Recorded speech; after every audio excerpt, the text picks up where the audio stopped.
اخلاقی زوال کی انتہا ہے. اس پر غور و فکر کہ اسی عرصے میں پھر وحی آئی. اس پر ایک اور اس غور و فکر پر ایک تشویش، ایک بوجھ، ایک ذمہ داری کا احساس. یہ دو چیزیں جب مل گئیں تو اب آپ کی طبیعت میں جب کسی شخص کے اوپر اس طرح سے تفکر کا غلبہ ہو جائے، متفکر ہو جائے وہ، اور وہ پھر کہیں کمبل لیا لیٹ گئے، کہیں اور اسی طریقے سے، تو یہ جو سوچ بچار کا دور تھا اس کی گویا کہ تعبیر کی گئی یا ایھا المزمل قوم، اب کھڑے ہو جاؤ. یہ سوچ بچار کا دور اب ختم ہو جانا چاہیے. اب آپ کی عملی زندگی کا آغاز ہے. یا ایھا المدثر قم، وہ قیام اللیل، یہ قیام النہار. قیام النہار میں جو آپ کے ذمہ رسالت کی ذمہ داری ہے وہ کیا ہے؟ قم فانذر، خبردار کرو. اس پر ہم بہت غور کر چکے ہیں کہ نبی کی دعوت کے لیے سب سے اہم اصطلاح یہی ہے، انذار.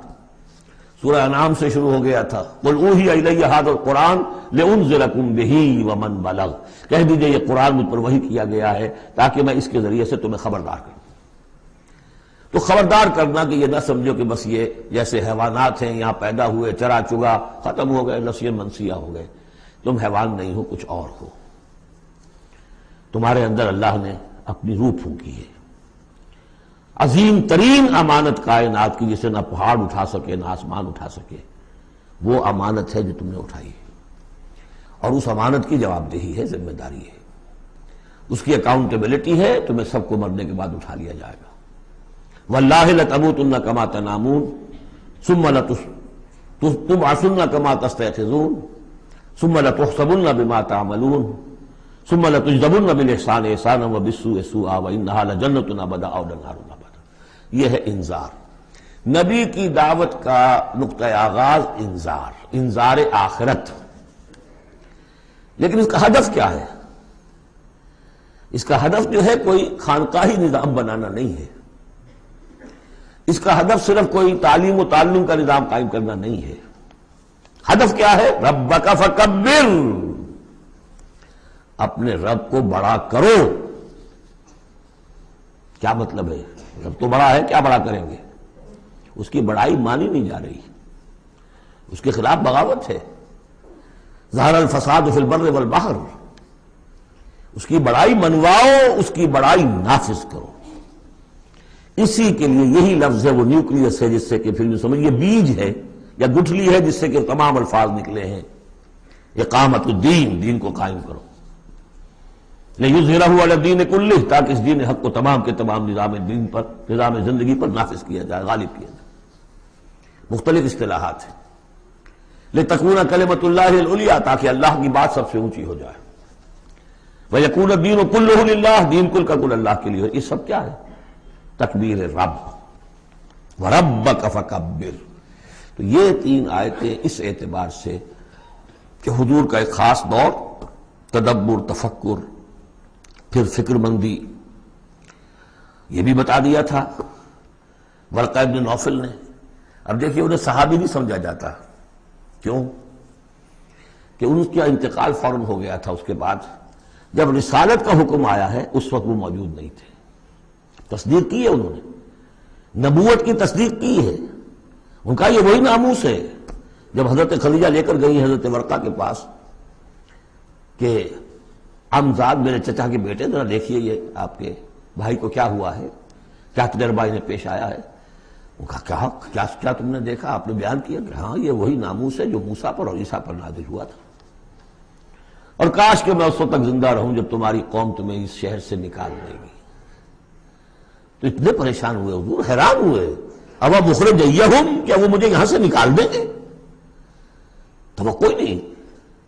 وہ تو مجھ سے بڑی محبت کرتے ہیں، میرے تنبوہ تلے اپنی نگاہیں بچھاتے ہیں، ہر جگہ مجھے خوش آمدید کہا جاتا ہے، کیسے ممکن مجھے نکال دیں گے؟ کہا کہ نہیں، یہ پیغام جس کے ذمے بھی آیا ہے اس پیغام کا پہنچانا، اس کی قوم اس کی دشمن ہو جاتی ہے. تو اب یہ تشویش ہے نا حضور کو. یہ دور ہے در حقیقت یا ایھا المزمل قم، یا ایھا المدثر قم. اب یہ جوڑے ہونے کا کانسیپٹ بھی سامنے ہو گیا. وہ قم اللیل ہے اور یہ قم فی النہار ہے. یہاں دعوت اور رسالت کا معاملہ ہے، کیونکہ ان آیات کے نزول سے قبل ابھی آپ کو اپنی دعوت کی تبلیغ کا حکم ملا ہی نہیں تھا، تو چونکہ ورقہ بن نوفل کا انتقال ہو گیا، ان کا شمار جو ہے صحابہ میں نہیں ہوتا۔ اب اس کے بعد مزید جو آیات ہیں، وَثِيَابَكَ فَطَهِّرْ، اپنے کپڑوں کو پاک کر رکھنے کا اہتمام کیجئے۔ اب ان کی بہت صوفیانہ طرز پہ بھی تعبیر کی گئی ہے۔ ثیاب سے مطلب جو ہے وہ کپڑے نہیں ہے صرف، بلکہ دل بھی ہے۔ وَالرُّجْزَ فَاجُر، ہر قسم کی گندگی سے، گندگی ظاہری ہو اور یا باطنی ہو، باطنی گندگی ہے کہ اللہ کے سوا کسی اور سے لو لگی ہوئی ہو، اس شرک کو اندر سے کاٹیے، اور کوئی نجاست ہے تو اس کو باہر سے صاف کیجئے۔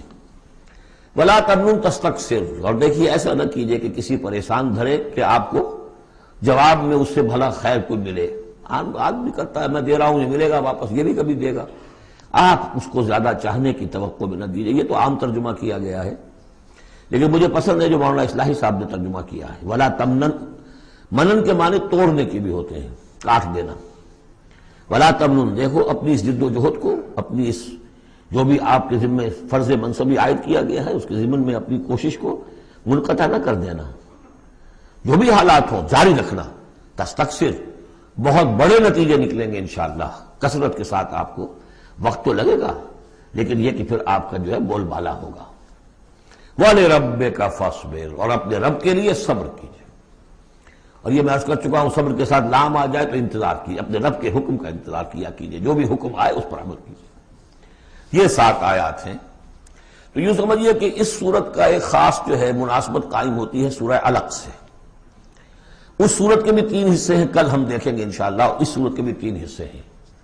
پہلے حصے میں تو حضور سے یہ خطاب آ گیا، مکمل ہو گیا 7 آیات میں۔ اب اس کے بعد 3 آیات میں قیامت کا نقشہ کھینچا گیا۔ فَإِذَا نُقِرَ فِي النَّاقُورِ، جب سور میں پھونکا جائے گا، فَذَلِكَ يَوْمَئِذٍ يَوْمٌ عَسِيرٌ، تو وہ دن بہت سخت دن ہوگا۔ عَلَى الْكَافِرِينَ غَيْرُ يَسِيرٌ، کافروں پر وہ ہلکا نہیں ہوگا۔ یہ وہی دن ہے جس کے بارے میں سورہ مزمل میں ہم پڑھ چکے ہیں۔ یومًا یجعل الولدان شیبا السماء منفطر بہ، پھٹ پڑنے کو ہے آسمان اس کے ساتھ، اور وہ دن ایسا ہے کہ جو بچوں کو بوڑھا کر دے گا۔ اور تیسرا حصہ وہی ذرنی، جیسا کہ سورہ مزمل میں بھی ہم دیکھ چکے، سورہ نور میں بھی دیکھ چکے، وَذَرْنِي وَمَنْ خَلَقْتُ وَحِيدًا، چھوڑیے مجھ کو اور اس کو جس کو میں نے بنایا ہے اکلوتا، اکیلا۔ اس کے بارے میں اجماع ہے کہ یہ آیات جو ہیں ولید بن مغیرہ کے لیے نازل ہوئی۔ بڑی جائیدادیں تھیں اس کی دونوں شہروں میں، قریتین عظیم جو ایک مکہ اور ایک طائف ٹوین سٹیز تھی، اور اس کی جائیداد، اس کے باغات، پیسے بہت، اللہ نے اولاد بہت دی تھی، خود یہ اکلوتا تھا اپنے ماں باپ کا، وحیدہ بنایا میں نے اسے، اکیلا تھا وہ۔ وَجَعَلْتُ لَهُ مَالًا مَمْدُودًا، اور اسے میں نے بہت سا مال دے دیا جو پھیلا ہوا مال ہے، شہروں کے اندر جائیداد ہے بکھری ہوئی ہے۔ وَبَنِينَ شُهُودًا، اور بیٹے میں نے دیے اسے جو اس کی نگاہوں کے سامنے رہتے ہیں۔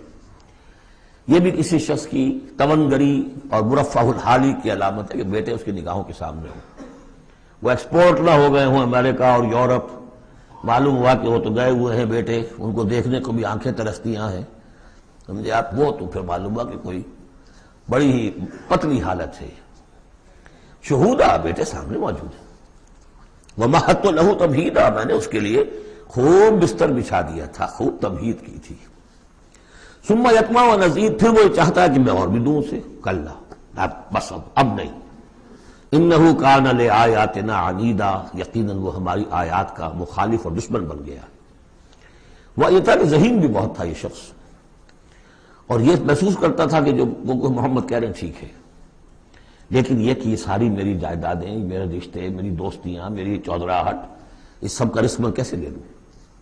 تو یہی وہ شخص ہے جو سب سے زیادہ کمپرومائز کے لیے آپ پر زور ڈالتا تھا کہ محمد اس طرح نہ کرو، کچھ نہ کچھ اپنی بات منوا لو، کچھ لوگوں کی مانو۔ یہ جو رفت پڑ رہی ہے، a house divided amongst itself can not stand, Quraish جو ہیں آپس میں تقسیم ہو جائیں گے تو پھر ہماری حیثیت کیا رہے گی؟ بہت مدبر انسان تھا، ایسا نہیں تھا کہ تو یہ اس کی ساری ذہانت اور فطانت جو ہے، جس کو آپ ورلڈلی وائز کہتے ہیں، وہ بہت ذہین تھا اس اعتبار سے، اس دنیا کے حوالے سے۔